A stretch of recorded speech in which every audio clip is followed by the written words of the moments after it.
एक ब्राह्मण बालक था जो बनारस से पढ़कर घर लौटा। पिताजी ने उससे पूछा, पढ़कर के आ गए हो? बालक बोला, हाँ। पिताजी बोले, तो बताओ पाप के बाप का नाम क्या है?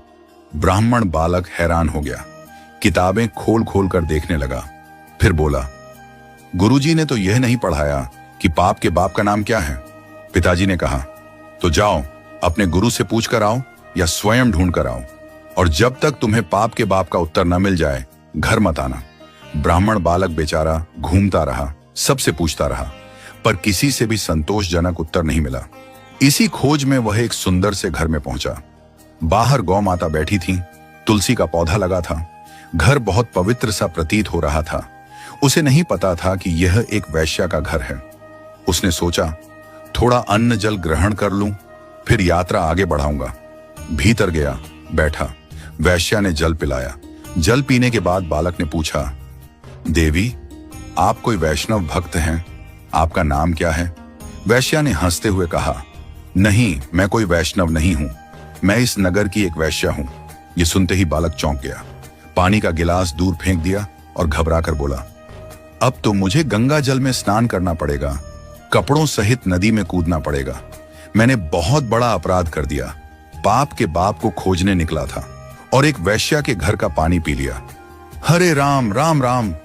पुण्य की बात सोचते हुए वह कान पकड़ने लगा और वहां से निकलने लगा। वैश्या ने उसे रोक लिया।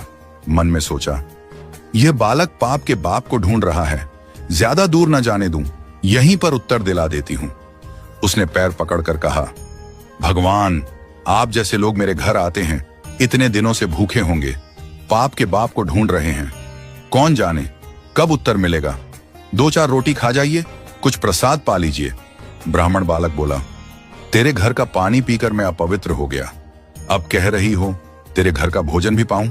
वैश्या बोली, महाराज, मैं आपको दक्षिणा में 5 सोने की मोहर दूंगी, अगर आप मेरे यहाँ का प्रसाद पा लें तो। बालक सोचने लगा, पाप तो हो ही गया है, जनेऊ तो बदलना है, नदी में स्नान तो करना है, प्रायश्चित करना ही है, तो क्यों ना कुछ दक्षिणा भी ले लूं। 3-4 दिन तक बाहर रहूंगा, कुछ तो चाहिए ही। वैश्या ने रोटी बनाकर थाली में रख दी।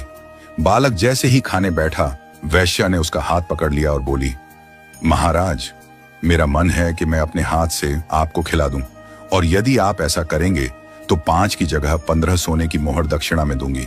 बालक ने कुछ सोचकर मुंह खोल दिया, ठीक है, खिला दो। वैश्या ने कौर हाथ में लिया और जैसे ही भोजन देने लगी बोली, महाराज, एक बात याद रखना, पिताजी को जाकर कह दीजिएगा, पाप के बाप का नाम लोभ है। फिर उसने आगे कहा, आप तो मेरे घर का जल पीना भी पसंद नहीं कर रहे थे, फिर मेरे हाथ की बनी रोटी कैसे खा ली? मेरे हाथ से भोजन कैसे ले लिया? बालक बोला, श्रद्धा। वैश्या बोली, नहीं महाराज, झूठ मत बोलिए, यह सब आपने दक्षिणा के लोभ में किया। पाप के बाप का नाम लोभ है, जितना प्राप्त हो उससे अधिक की कामना, यही लोभ है। इसलिए भैया, यदि जीवन में पाप से बचना है तो लोभ से बचो। यदि कभी आपसे कोई पाप हो जाए तो एकांत में बैठकर यह विचार करना, मैंने कब लोभ किया था? आपको उत्तर मिल जाएगा। बिना लोभ के कोई पाप नहीं होता।